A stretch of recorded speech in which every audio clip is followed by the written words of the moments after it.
प्रधानमंत्री नरेंद्र मोदी जी, हमारे बिहार की जनता का क्या दोष थी? जनता तो आपके चेहरा को देखकर इलेक्शन में वोट देती है ना।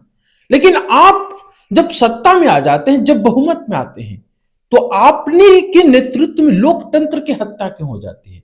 ये हर किसी के अंदर ये सवाल है। हर कोई पूछना चाहता है, क्यों नेता का बेटा ही मंत्री बने बिना इलेक्शन लड़े, बिना लोकतांत्रिक ढांचे में आए हुए? क्यों क्यों उपेंद्र कुशवाहा का बेटा मंत्री बन जाते हैं बिना इलेक्शन लड़े? क्यों नीतीश कुमार के बेटे स्वास्थ्य मंत्री बन जाते हैं बिना इलेक्शन लड़े? क्यों जीतन राम मांझी का बेटा जल मंत्री बन जाते हैं? क्यों? आपके नेतृत्व में आपके चेहरे को देखकर आम जनता, गरीब जनता वोट करती है कि आप उनके बारे में सोचेंगे, एक लोकतांत्रिक प्रक्रियाओं में आकर कोई काम होगा। आप ही कहते हैं ना परिवारवाद, परिवारवाद, परिवारवाद, लेकिन आप सबसे बड़े परिवारवादी निकले। बिहार उसका जीता जागता उदाहरण है। बिहार के जनता का ये उम्मीद था कि आप एक अच्छे नेतृत्व देंगे, लेकिन आप जिस तरह से बिहार के जनता को छले हैं, जिस तरह से बिहार की जनता को आप ठगे हैं, जिस तरह से बिहार के जनता के साथ आपने बेईमानी की है, आपने न सही सीएम दिया, उनके पर बहुत सारे सवाल या निशान हैं, उनकी पढ़ाई के लेकर, उनकी शिक्षा के लेकर, उनके व्यवहार को लेकर। क्या और आपको कोई बिहार में योग्य कोई मुख्यमंत्री नहीं मिला?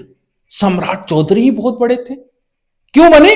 क्योंकि वो शकुनी चौधरी के बेटे थे, इसलिए बने। दीपक कुशवाहा क्यों मंत्री बने? क्योंकि उपेंद्र कुशवाहा के बेटे थे। स्वास्थ्य मंत्री, जिसका खुद का स्वास्थ्य सही ना हो, आज उसको स्वास्थ्य मंत्री बना देते। तो आप क्या चाहते हैं? आम जनता, आम परिवार अपने बेटे को किसी तरह से पढ़ाता है, लिखाता है, एमबीए करता है, इंजीनियरिंग करता है, बीबीए करता है, बहुत सारे कोर्स करता है, लेकिन 10,000 8,000 की नौकरी के लिए दिल्ली, मुंबई और विदेशों में भटकना पड़ता है उसको। और यही तक नहीं, अपने परिवार को छोड़कर पलायन करना पड़ता है। इसका श्रेय जानते हैं किसको जाता है? आपको जाता है। आपने 2014 से, लगभग 2014 से आप सत्ता में हैं। कई साल हो गए, बरसों हो गए, 20 साल से कहीं ऊपर हो गए बीजेपी को बिहार में सरकार होते हुए। लेकिन आज जिस तरह से बिहार की जो दुर्दशा है, बिहार की जो जड़ है, उस पर कभी काम नहीं करने देते हैं आप। चलो ठीक है, आपने मंत्री बनाया, जो भी बनाया, स्वास्थ्य मंत्री बनाया, कम से कम शिक्षा को तो सही एक रूप देना चाहिए, जिससे कि बिहार वो अपने गरीबी से निकल जाए, जो उसकी पहचान थे शिक्षा, उससे वो निकल पाए। तो ऐसे शिक्षा मंत्री बना देते हैं जिसको इस भी पता ना हो, शिक्षा का सब पता ना हो, उसको शिक्षा मंत्री बना देते। तो मैं ऐसे कहूंगा कि एक समय मैंने सुना था कि खिलजी आया था, नालंदा को जला दिया था, और आप कई खिलजियों को ऐसे भेज रहे हैं जो शिक्षा व्यवस्थाओं को और बदतर करते जाएंगे। शिक्षा को भी आपने नहीं छोड़ा, तो आप हमारे बिहार की जनता को, हम सबको अपने चेहरा दिखाकर, अपने मायूस चेहरा दिखाकर, इन परिवारवादी बच्चों को, इन नेताओं को, बच्चों को आपने ठेका लेकर बैठा है मंत्री बनाने के लिए, विधायक बनाने के लिए।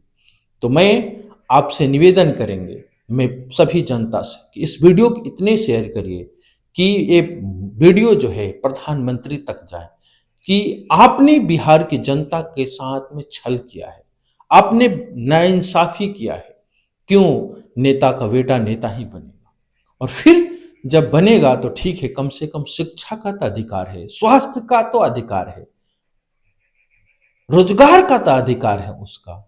आप तीनों छीन रहे हैं। न स्वास्थ्य का सही आपने ख्याल रखा, न शिक्षा का सही ख्याल रखा, न रोजगार का सही ख्याल रखा। आप तीनों में से किसी का ख्याल नहीं रखा प्रधानमंत्री जी। आपने अपने चेहरे दिखाकर लोगों को ठगने का काम करते हैं, आपने उनके साथ बेईमानी करते हैं।